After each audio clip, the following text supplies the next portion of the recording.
서울주택도시공사 SH에서 23년도 전세임대주택 입주자를 모집합니다. 중요한 내용 위주로 짚고 넘어가 볼게요. 먼저 전세임대란 어떤 거냐 살짝 짚고 넘어가 볼게요. 기존의 대부분의 임대주택들은 LH나 SH와 내가 계약을 맺게 됩니다. 그래서 보증금과 월세를 내고 거주하는 주택을 일반적인 임대주택이라고 보시면 되고요. 보증금과 월세를 LH나 SH에 납부를 하게 되죠. 하지만 전세임대의 경우에는 직접적으로 계약을 맺는 건 LH나 SH가 집주인과 계약을 맺게 됩니다.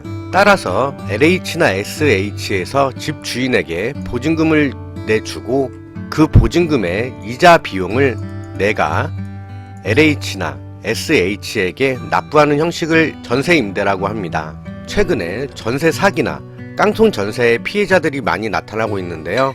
전세임대의 경우 내가 집주인과 계약하는 게 아니고 LH나 SH가 계약을 하기 때문에 상대적으로 안전하다고 보시면 됩니다. 장점 살짝 살펴봤고요. 전세임대의 최대 단점도 있는데요. 이건 조금 이따가 설명드릴게요. 이번 모집공고 서울 전 지역에서 3,000세대를 모집하게 되는데요. 기존주택 2,700가구, 신혼부부 1유형 100가구, 신혼부부 2유형 200가구를 모집합니다. 거의 모든 주택 유형에 대한 전세임대 보증금을 지원받을 수 있게 되고요. 다만 면적 제한이 있습니다. 전용면적 85제곱미터 이하, 단 1인 가구는 60제곱미터 이하셔야 하고요. 5인 가구 이상 및 다자녀 가구 경우에는 85제곱미터 넘는 것도 가능하십니다. 각 유형별 지원 한도액을 보면 먼저 기존 주택의 경우 1억 3천만원, 하지만 전세 보증금의 5%는 본인 돈으로 내셔야 합니다. 따라서 실제로 지원받는 금액은 1억 2,350만원, 신혼부부 1유형의 경우에는 1억 4,500만원, 신혼부부 2유형의 경우 2억 4천만원을 지원받을 수 있게 되고요. 여기서 만약 보고 계시는 주택의 보증금이 2억이다 하시면 나머지 차액금인 7천만원은 본인이 납입하셔야 합니다. 다음 금리를 볼게요. SH에 납입하는 금액을 말하게 되고요.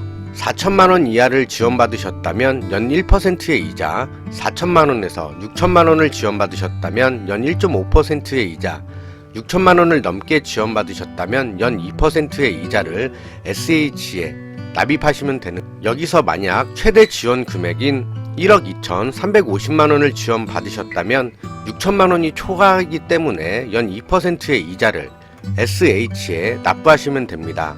계산을 하면 약 한 달에 20만 5천원 선이 되고요. 신청 자격을 보면 우선 서울시에 주민등록이 등재된 무주택 세대 구성원이셔야 하고 취약계층 분들에게 선순위가 돌아갑니다.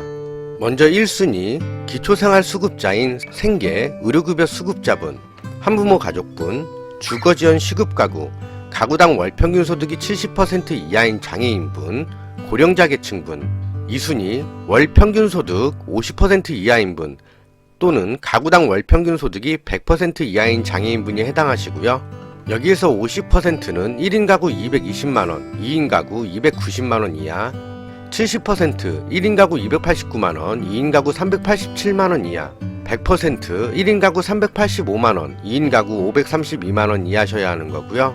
총 자산 2억 4,200만원 이하, 자동차 가격 3,557만원 이하셔야 합니다.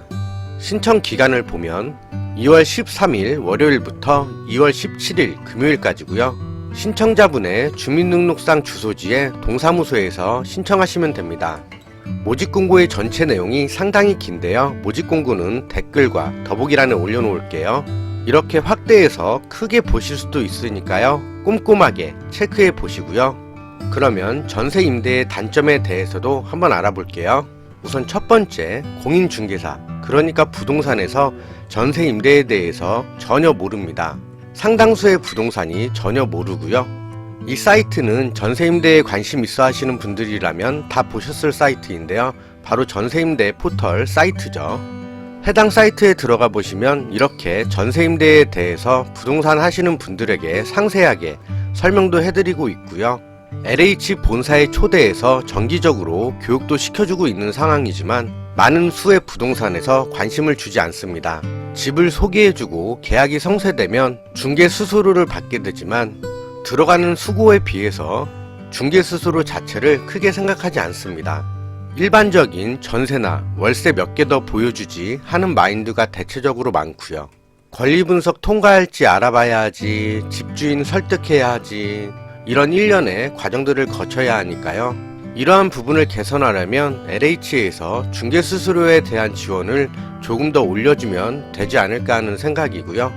돈을 더 주면 부동산에서 더 적극적으로 알아보지 않을까요?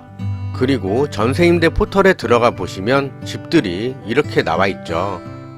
상당히 많은데? 하고 생각을 하실 수도 있는데요. 아쉽게도 미끼 상품인 곳들이 상당히 많습니다. 다른 이야기지만 일반 매물들도 네이버 부동산이나 다른 포털들도 이러한 미끼 상품을 공인중개사, 부동산에서 올려놓는 사례들이 상당히 많고, 중고차처럼 중고차 거래하실 때 가서 보시면 사이트에서 보던 차는 이미 없는 경우가 많죠. 이러한 경우도 거의 비슷하다고 보시면 됩니다. 전세 임대로 일단 고객을 유도한 다음에 다른 매물들을 보여주는 경우도 많고요. 허위 매물 올리는 분들은 정말 처벌했으면 하는 바람인데요. 허위 매물 처벌 가자. 이상으로 23년도 전세임대 입주자 모집 공고 서울시입니다. 알아봤고요. 영상 조금이나마 유익하셨다면 좋아요 부탁드릴게요. 감사합니다.